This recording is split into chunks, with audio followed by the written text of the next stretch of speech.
Assalamualaikum warahmatullahi wabarakatuh. Selamat datang kembali di Rio Sport.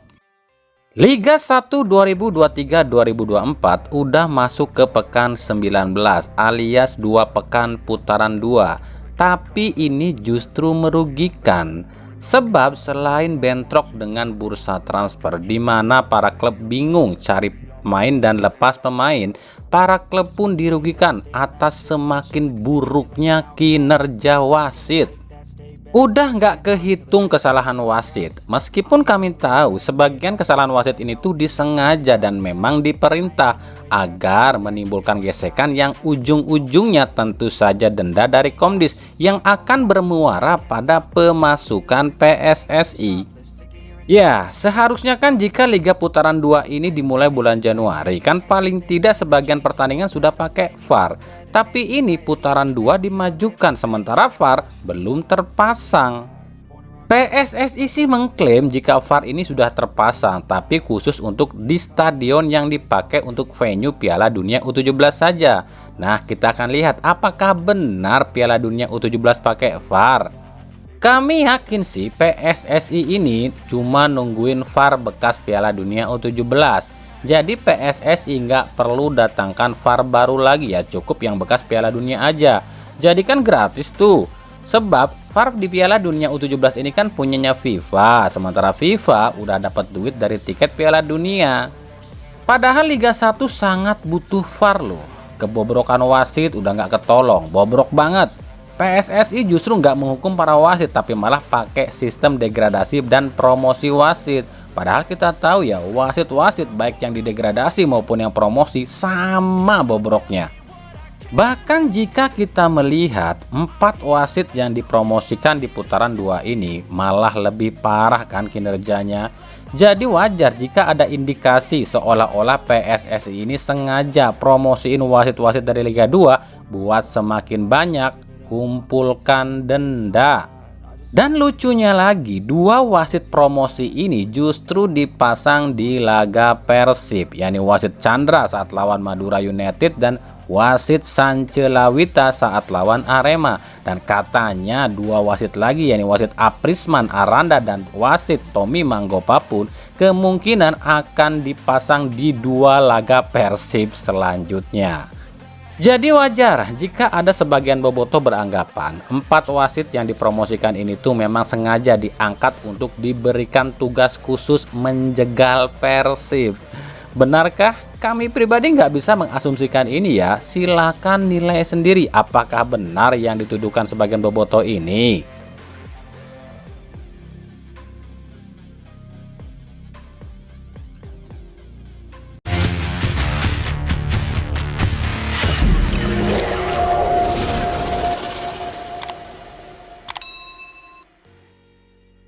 Dari Piala Dunia U17, pelatih timnas Brazil U17 mengaku terharu dan tersanjung atas dukungan dan apresiasi PSSI dan masyarakat Indonesia pada timnas Brazil. Menurut pelatih timnas Brazil U17 Felipe Leal, ini sungguh mengharukan. Brazil yang notabene sangat jauh dengan Indonesia justru dianggap tamu istimewa oleh masyarakat Indonesia. Bahkan banyaknya dukungan masyarakat Indonesia pada timnas Brazil membuat Felipe ini merasa main di negara sendiri. Saya terharu dengan sambutan para warga Indonesia. Kami dijamu layaknya tamu spesial. Kami diberikan fasilitas mewah, stadion nomor 1 dan tempat latihan yang VIP. Kami bangga dan merasa tersanjung dengan perlakuan Indonesia pada kami, ujar Felipe Leal. Nah, atas kehangatan sambutan dari masyarakat Indonesia pada timnas Brazil ini, pelatih Brazil ini katanya sih udah berkomunikasi dengan pihak Federasi Brazil dan menceritakan semua pengalamannya di Indonesia. Felipe pun meminta pada Federasi Sepak Bola Brazil agar mau membantu Indonesia dalam mengembangkan sepak bola Indonesia. Saya telah berkomunikasi dengan Presiden CBF dan menyampaikan apa yang kami terima di Indonesia, dan saya meminta pada federasi kami agar mau membantu perkembangan sepak bola Indonesia. Ini sebagai balas budi atas kebaikan masyarakat Indonesia, ujar Felipe Leal. Nah, ini nih yang dinamakan jika kita menanam 1 kebaikan, maka 1000 kebaikan pun akan kita peroleh. Tapi sebaliknya, jika kita menanam satu keburukan, maka sejuta keburukan akan kita terima.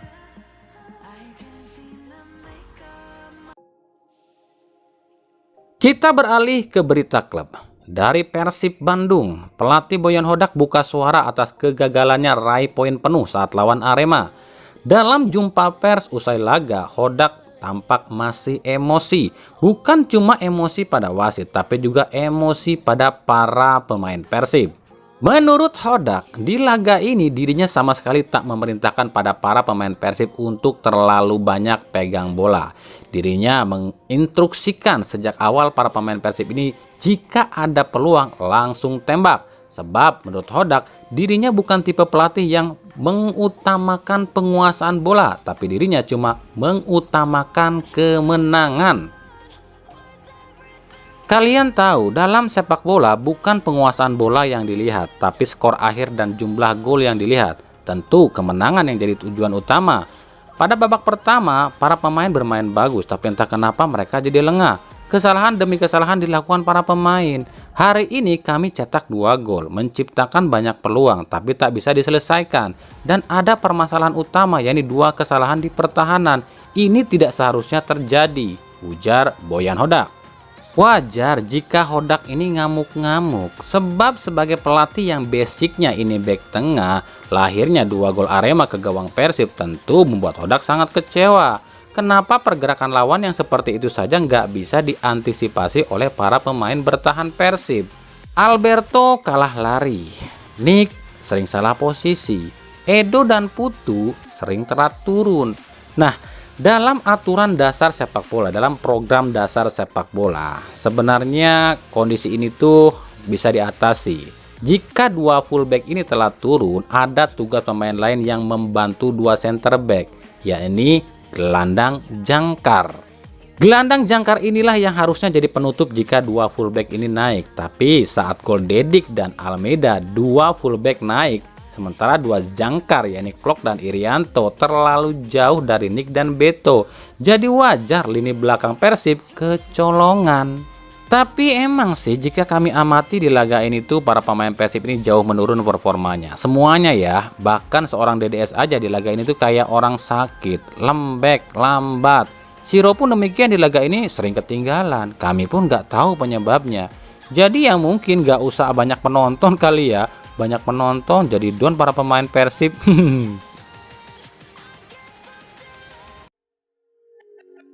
Persis Solo mengalami hal yang hampir sama dengan Persib Bandung, yakni gagal menang lantaran ulah wasit. Banyak banget kontroversi wasit Noval Adia Fairusi di laga ini. Yang paling mencolok adalah offside Alfat Fatir di menit 81. Padahal jelas ya, Alfat ini dalam tayangan ulang masih jauh dari pemain belakang PSS Sleman, tapi hakim garis langsung angkat bendera aja. Begitu juga dengan gol Fernando Rodriguez. Ya, gol ini tuh seharusnya handsball, tapi kenapa ya gol ini kok disahkan? Nah, gimana tuh? Masih bilang wasit juga manusia, dilindungin mulu sih, jadinya nggak pada nyadar tuh para wasit. Eto.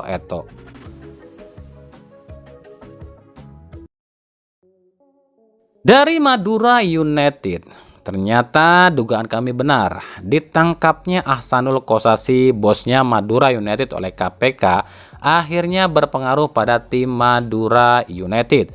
2 laga beruntun Madura United kalah, yakni 0-1 dari Persib dan dibantai 0-4 oleh Persik Kediri. Hal ini wajar meskipun manajemen Madura United melalui sang putri Ahsanul Kossasi mengaku jika keuangan Madura aman-aman saja, tapi tentunya bagi para pemain pasti ada kebimbangan dan ketakutan yang akhirnya mental para pemain pun jadi down. Apalagi ada isu jika 1 di antara 5 klub Liga 1 yang disinyalir menunggak gaji oleh APPI itu adalah Madura United. Ya kembali kami katakan, pemain bola itu yang penting gaji. Gaji lancar, main pun lancar. Ya kalau gaji tersendat, main pun tersendat lah. Ya kayak mobil aja, nggak ada bensinnya, ya mogok. Dari Persija Jakarta, 1 gol Gustavo Almeida ke gawang Persib di pekan ke-19 nampaknya adalah gol terakhir Almeida di Arema. Sebab kabar terbaru yang kami dapat, Almeida resmi ditebus oleh Persija. Ya, kabar yang kami dapat, Persija menebus kontrak Almeida ke Arema. Dengan ini artinya Almeida akan 3 kali jumpa Persib di musim ini. Sebab Persib belum jumpa Persija di putaran 2 ini. Tentu ini ancaman bagi Persib sebab dalam beberapa laga terakhir Almeida ini selalu mencetak gol ke gawang Persib. Selain dengan Persib, Almeida pun kemungkinan akan 3 kali jumpa dengan Dewa United sebab Persija pun belum jumpa Dewa United di putaran 2 ini. Untuk Witan sendiri kabarnya resmi ini akan dipinjamkan, tapi kami belum tahu apakah dipinjamkannya ke Arema atau dipinjamkannya ke Bayangkara FC. Tapi menurut prediksi kami sih Witan ini dipinjamkannya tetap ke Bayangkara FC ya. Begitu juga dengan Firza Andika nih, kabarnya fix dilepas. Tapi kami pun belum tahu nih kemana Firza ini akan dilepas. Apakah ke Persib atau ke Arema? Sebab selain Persib dan Arema ada juga Persikabo yang meminati Firza Andika.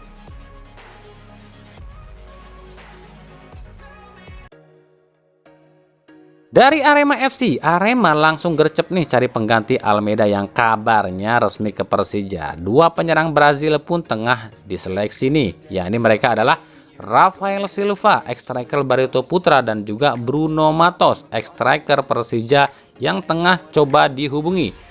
Dan 1 nama jadi opsi pengganti jika 2 pemain ini gagal didatangkan. Dia adalah ex-striker Persib, Wander Luiz. Ya, Wander Luiz yang tengah gacor di Liga Vietnam kabarnya masuk dalam nominasi striker Arema. Dari PSS Sleman, PSS Sleman kabarnya resmi mendatangkan penyerang asal Brazil Vinicius Duarte. Pemain Brazil berusia 26 tahun yang akrab disapa Vico ini saat ini tanpa klub. Klub terakhirnya adalah Mirassol SP di Liga 2 Brazil. Sementara itu YFN Bokas Pilih kabarnya akan dipinjamkan ke Liga 2, tapi nggak ada yang mau di Liga 2. Akhirnya kemungkinan YFN ini nggak akan didaftarkan oleh PSS Sleman di putaran 2 ini. Sebab PSS nggak mungkin putusin kontrak YFN, karena kontrak YFN ini masih sampai 2024.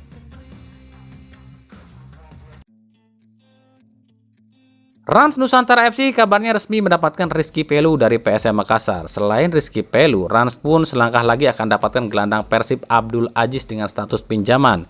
Untuk pemain asing, Rans kabarnya tidak akan mencoret 1 pun pemain asingnya. Nah, Rans ini tinggal tunggu keputusan Persib soal Aziz dan juga keputusan dari PSS Sleman soal Ibrahim Sanjaya.